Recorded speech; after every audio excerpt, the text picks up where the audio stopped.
Yeah, we're gonna talk about shit. Yeah! Hey guys, what's up? It's Zebra here, and today we're going to be talking about a very serious subject that I think is downplayed a lot in today's society because everybody says that they have it or that they know what they're talking about, and a lot of people, a lot of times they don't. And that's not their fault because it's kind of not explained very well. And that topic is anxiety. Now, a lot of people say that they have anxiety, and a lot of people do have anxiety, but I think it's kind of misconstrued what is anxiety and what's just not anxiety. Um, Anxiety is a very broad term because there are multiple forms of it. Now, the one I'm mainly going to be talking about is social anxiety, which I feel is the most common, and also that I can most relate to. Um, and I'm going to do my very, very best to explain it in ways that people who don't have the same difficulty can kind of grasp it. So, social anxiety is a thing where being out of familiar places or without familiar people or familiar smells, familiar clothes, whatever, things that are outside of your comfort zone, outside your bubble, that if you're in a situation like that, you feel almost out of place, almost in danger, but not really in danger. It's let's see. I don't know how many of you guys have ever actually played like an old school Nintendo game. Um, a good example would be like Mega Man or Legend of Zelda. So, like if you get into a boss battle in either of those games, the music changes, and the music turns into something that makes you feel like that sense of dread or seriousness or danger or kind of seriousness. It's really hard to put it into words, blah, blah, blah, blah. But think about it like this: imagine hearing some kind of crazy suspense and uh, really rising tension kind of music, but all the time in your head, every day, day in, day out, all the time. And you can't find out where it's coming from, why you're hearing it, how to make it stop, whatever. Imagine, like kind of like that whole Edgar Allan Poe thing, where he killed a guy and he heard the guy's heartbeat like constantly. He couldn't get it to stop, so it drove him insane and he killed himself. Um, it's kind of like that, except not nearly as morbid. um, so think of it like that, where like you just hear something or something just puts you on edge and you can't get it to stop.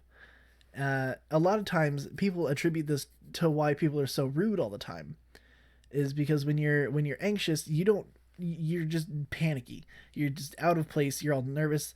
Not nervous, that's a poor term, but you just kind of feel like just wrong. Like the situation you're in is bad and wrong, and you don't want to deal with it at all. There's nothing you can do that would make you feel comfortable, and that is an awful way to go through life.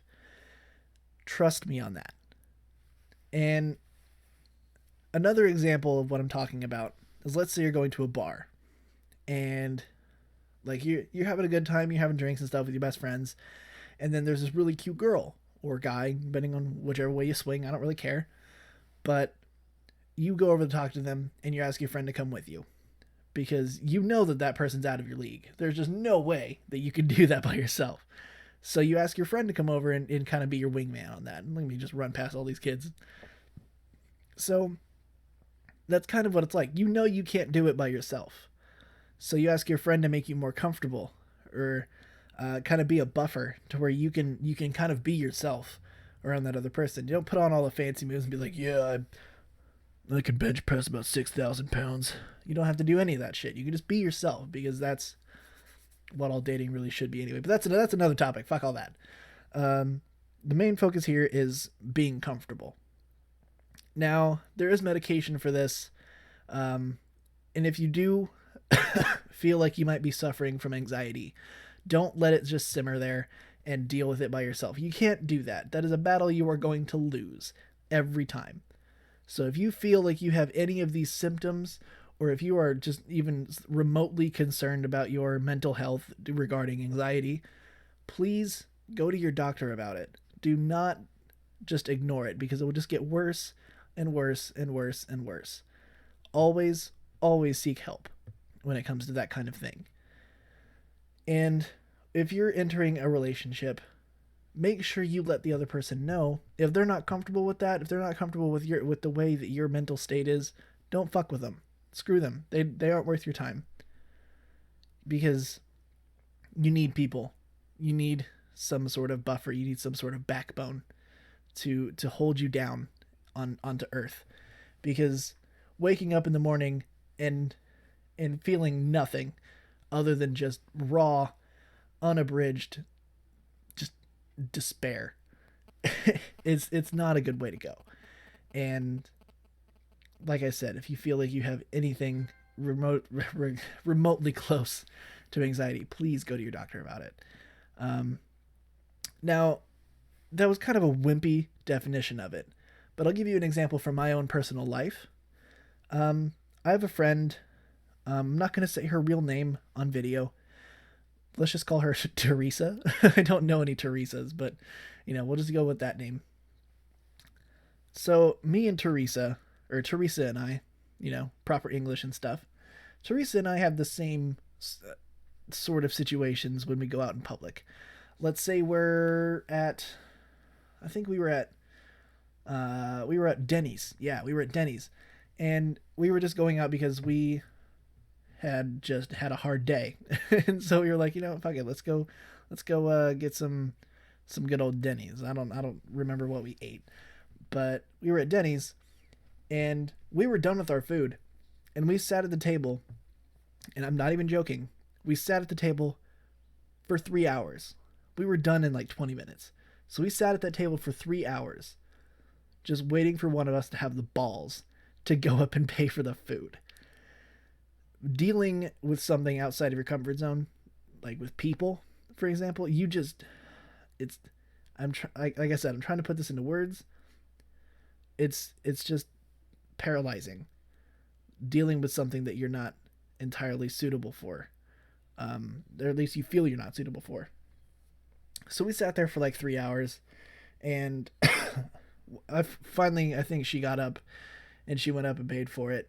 And then when we got in the car, I could see her hands, and her hands were just shaking so bad. She probably couldn't have even gotten a key into the car. Thank God I was driving, or else we would have been there for another 3 hours. But she was just shaking so much because it's just not something you should joke about, guys.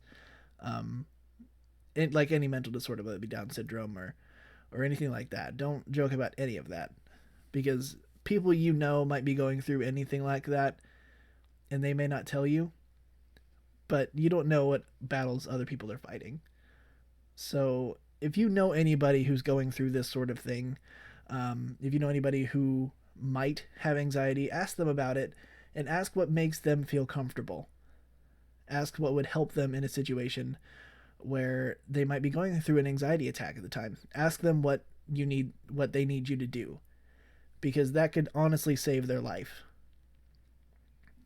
People have actually died from panic attacks because hyperventilation, stuff like that, your heart's racing, it it puts a tremendous strain on your body. Like, I can't really explain it in a way that would make honest to God sense, but I'm gonna pull my necklace out there. Long story short, TLDR, don't joke about it. You're not alone. And if you feel like you might have any of these ideas that you might be suffering from anxiety, talk to your doctor about it. Tell your friends about it. Ask for help. Don't fight it alone, because you're just going to lose. That's pretty much all I have to say on the matter. If there's any other questions you guys have, if you guys need me to clarify anything, like I said, this is hard to explain. Really hard to explain. But, if there's anything else you guys want to know about it, please let me know in the comments. Message me on Twitter, whatever. It doesn't matter. I will try and get to you. I've been Zebra, and I will see you guys next time.